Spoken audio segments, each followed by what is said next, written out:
महाभारत की कहानियों में जहां एक ओर धर्म और अधर्म की लड़ाई थी, वहीं कुछ किरदारों की कहानियां ऐसी हैं जो आज भी इंसानी भावनाओं को झकझोर देती हैं।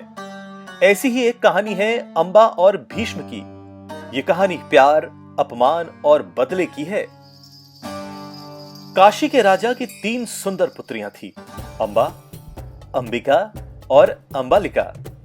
उनके स्वयंवर में सभी राजकुमार आए थे, पर तभी हस्तिनापुर के राजकुमार भीष्म वहां पहुंचे। लेकिन वह दूल्हा बनने नहीं, बल्कि अपनी प्रतिज्ञा निभाने आए थे।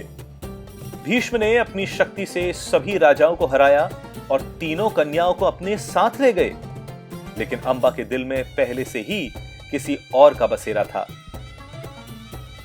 अंबा ने भीष्म को बताया कि उनका हृदय पहले से ही सौभनगर के राजा साल्व को समर्पित है। भीष्म ने उनकी बात मानी और उन्हें साल्व के पास भेज दिया।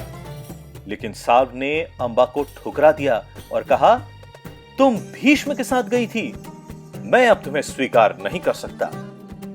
अपमानित और दुखी अंबा वापस भीष्म के पास गई।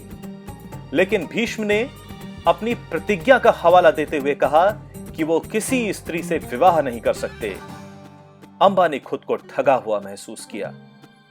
इसके बाद अंबा ने ठान ली कि वो अपने अपमान का बदला लेगी। वो जंगल में गई, तपस्या की और भगवान शिव से वरदान मांगा, हे महादेव, मुझे ऐसा वरदान दें कि मैं भीष्म का अंत कर सकूं। महादेव प्रसन्न होकर बोले, तथास्तु, अगले जन्म में तुम शत्रु के रूप में जन्म लोगी और भीष्म का अंत करोगी। अंबा ने अपनी देह त्याग दी और अगले जन्म में शिखंडी के रूप में पैदा हुई, जो महाभारत के युद्ध में भीष्म के पतन का कारण बना। शिखंडी अर्जुन के रथ पर सवार होकर कुरुक्षेत्र की लड़ाई में भीष्म के सामने आया। भीष्म ने शिखंडी पर हथियार उठाने से इनकार कर दिया, क्योंकि उन्हें पता चल गया था कि वो एक स्त्री का पुनर्जन्म है।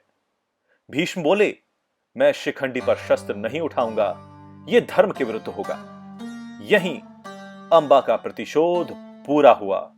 अर्जुन ने शिखंडी की आड़ लेकर भीष्म पर बाणों की वर्षा की और पितामह धराशायी हो गए।